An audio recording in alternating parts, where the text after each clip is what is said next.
Hello students, आज मैं आपको रेशो प्रोपोर्शन के फंडे बताऊंगा। रेशो प्रोपोर्शन कितना आसान चैप्टर है सीए फाउंडेशन के लिए, वो आप देखिएगा। सबसे पहले हम बात करेंगे रेशो होता क्या है। Ratio is comparison. कंपेरिजन करना, तुलना करना, तू ऐसा मैं ऐसा, तेरी इनकम इतनी मेरी इनकम इतनी।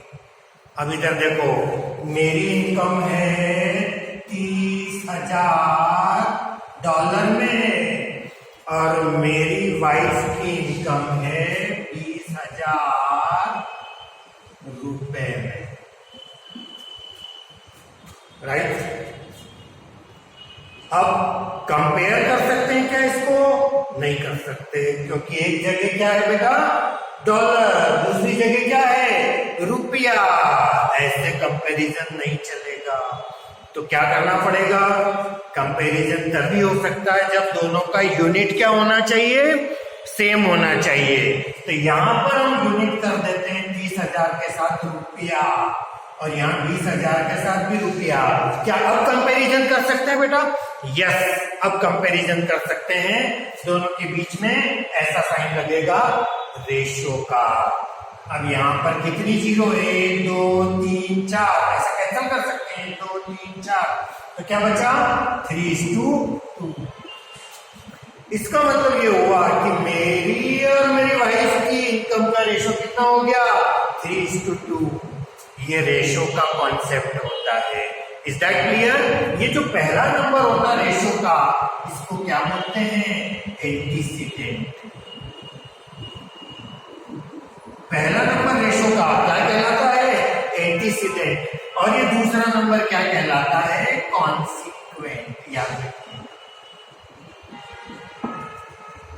पहला नंबर एंटीसीडेंट, दूसरा नंबर कॉन्सिक्वेंट। अब रेशो से रिलेटेड कुछ और बातें मैं आपके साथ शेयर करूंगा। एक फंडा होता है equivalent ratio, EQUIVALENT। Equivalent ratio क्या होता है ये फंडा भी समझ लो। इक्विवेलेंट रेशो, ये मैंने क्या लिखा बेटा? 1:2। दोनों में 2 से इंटू कर लो, 2:4। फिर से 2 से इंटू कर लो, 4:8। फिर से 2 से इंटू कर लो, 8:16। डेश। तो बेटा ये जो सारे रेशो हैं ये सारे सेम हैं, तो इनको क्या बोलेंगे? Equivalent ratio. और सबसे सिंपलेस्ट फॉर्म ये वाला है, ये सिंपलेस्ट फॉर्म है। Is that clear? चलिए और आगे बढ़ते हैं, और चीजें मैं आपको रेशो की बताता हूं।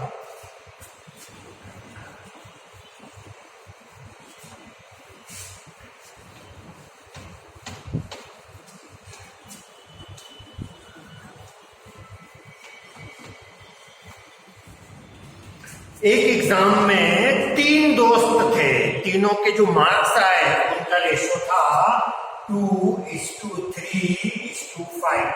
ये तीनों के मार्क्स का रेशो है और उनको टोटल मार्क्स आए 1000। कितने मार्क्स आए? 1000।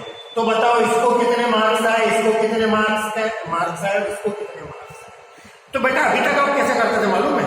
आप लोग 12th में भी पार्टनरशिप में ऐसा करते हैं, पार्टनर्स के रेशो, कैपिटल, ये सब करते रहते हैं ना। तो वहां ऐसा करते हैं, मैं आपको याद दिलाता हूं। ऊपर तो लिखते हैं 2, अपॉन में लिखते हैं तीनों का टोटल, और फिर इंटू में करते हैं 1000। उसके बाद आप ऐसे कैंसिल करते हैं, कैसे से सॉल्व करते होंगे, फिर आंसर लाते हैं 200। इतना भी मत किया करो, आपको मैं और आसान तरीका बताता हूं जो आपको कंफर्टेबल भी लगेगा। तो बेटा ये तीनों का सम करो, 2 और 3, 5 और 5 10। ये टोटल कितना आया अपना? 10। ये रेशो है, ये एक्चुअल मार्क्स नहीं है। और आपके एक्चुअल मार्क्स कितने हैं? 1000। तो जो 10 है वो 1000 है। तो जो 5 है वो कितना? जो 3 है वो कितना? जो 2 है वो कितना? बेटा जो 10 है वो 10,000 है, 1000 है सॉरी। जो 10 है वो 1000 है। कितना गुना है ये? 100 गुना। तो ये भी कितना टाइम्स होना चाहिए? 100 टाइम्स। तो कितना हो जाएगा? 500। ये भी 100 टाइम्स, 300, ये 100 टाइम्स कितना हो जाएगा 200। तो ये आप इस तरह से रेशो में कोई चीज को डिवाइड करना हो तो अपन ऐसा कर सकते हैं ना बेटा। बात समझ आई? चलो और एग्जांपल लेते हैं।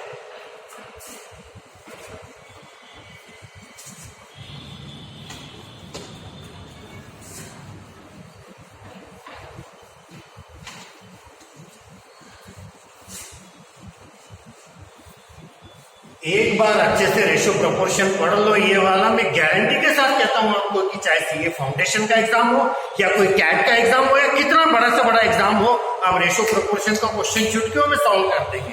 अगला क्वेश्चन देखिएगा। सपोज करिए 3 लोग हैं, ए, बी और सी। ए और बी की इनकम का रेशो है 2:3 और बी और सी की इनकम का रेशो है 5:7। बात समझ आ रही है? मैंने लिखा ही इनको इस तरह से कि ये ए बी का रेशो यहां लिखा, बी और सी का यहां लिखा, और आपको क्वेश्चन में पूछा है ए बी सी की इनकम का रेशो बताओ क्या होगा। ए बी सी की इनकम का रेशो क्या होगा? तो आपको बहुत सिंपल, कुछ भी नहीं करना है, इतना सा करना है कि जैसे ये 2 लिखा, ये 3 लिखा, इसके आगे जगह खाली पड़ी है ना, तो इसी 3 को यहां कंटिन्यू कर। अब इधर अपन देखते हैं यहाँ 7 लिखा या 5 लिखा, इस 5 का पड़ोस में जगह खाली पड़ी है ना, ये 5 को यहाँ देखो बेटा। बात समझ आ रही है?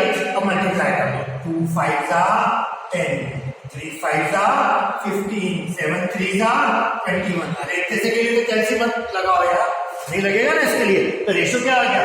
10:15:21। Is that clear? अच्छा, एक क्वेश्चन और लेते हैं। ए और बी का रेशो दिया है 2:3, ए और सी का रेशो दिया है 5:7। तो रेशो काय का पूछा है? ए बी सी का रेशो पूछा है बेटा। बात समझ आ रही है? फिर से देखो इसको, एक चीज याद रखना कि जैसे ए बी का रेशो है ये, ए सी का रेशो है ये, अब यहां पर कॉमन क्या दोनों में? ए इसमें भी दिख रहा है, ए इसमें भी दिख रहा है, दोनों में कॉमन कौन है? ए। तो ए को बीच में लिखने की आदत है। ए बी का रेशो है, यहाँ ए लिखो, यहाँ बी लिख लो, यहाँ सी लिख लो। ए को सेंटर पे, जो कॉमन है वो सेंटर पे, बाकी कोई भी किधर भी लिखो चलेगा। ए बी का रेशो है 2:3, ए के नीचे 2, बी के नीचे 3। ध्यान रखना, ए सी का है 5:7, तो ए के नीचे 5, सी का क्या है 7। समझ आ रहा है बेटा? अब अपन इसका रेशो निकालेंगे, वैसे निकाल लो जैसे मैंने सिखाया था। 2 के पास में कुछ नहीं है, 2, 5 के इधर कुछ नहीं है तो 5, 5 3 15, 5 2 10, 7 2 14। तो रेशो क्या आएगा? ये बी ए सी का। देखो काय का चाहिए? ए बी सी का। तो ए के नीचे आया 10, बी के नीचे क्या आया 15, सी के नीचे क्या आया 14। तो रेशो क्या बना? 10:15:14। बात समझ आ रही है बेटा? चलो आगे बढ़े।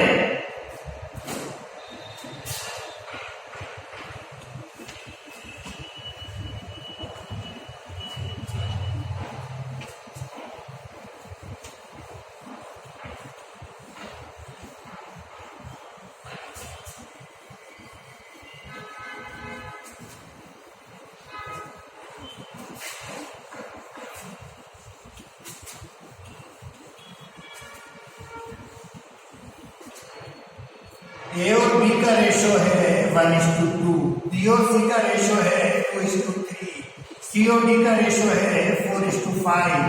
तो आपको पता करना है ए बी सी डी का रेशो क्या होगा। तो बेटा आप कितने का निकालना है? 4 का निकालना है। पहले कितने का था? 3 का था। अब देखो जरा अच्छे से कैसे इसको मैं सॉल्व कर रहा हूं।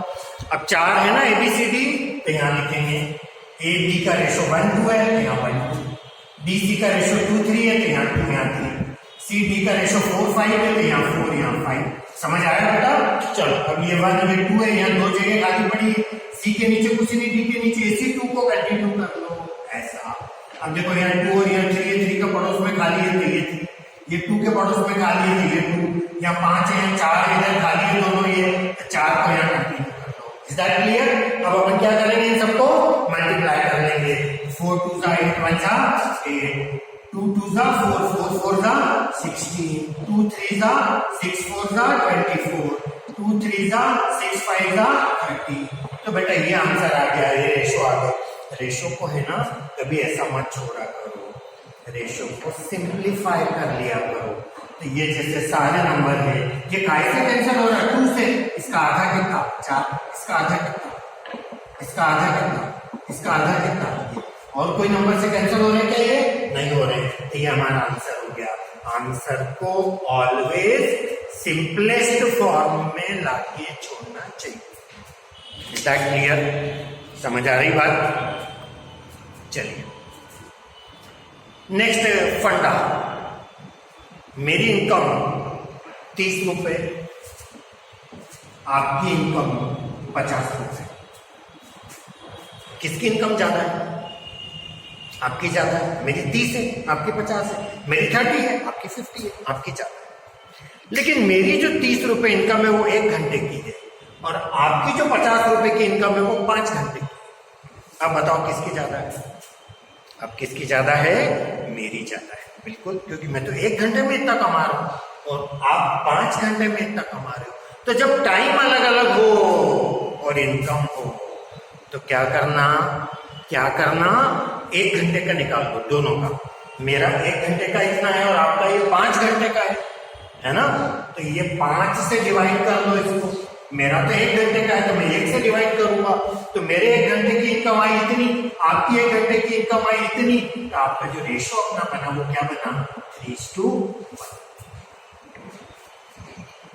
बात समझ आ रही है? तो ये बहुत बहुत बहुत एक से एक फंडे रेशो प्रपोर्शन में मिलेंगे। अगले लेक्चर में मैं और डिस्कस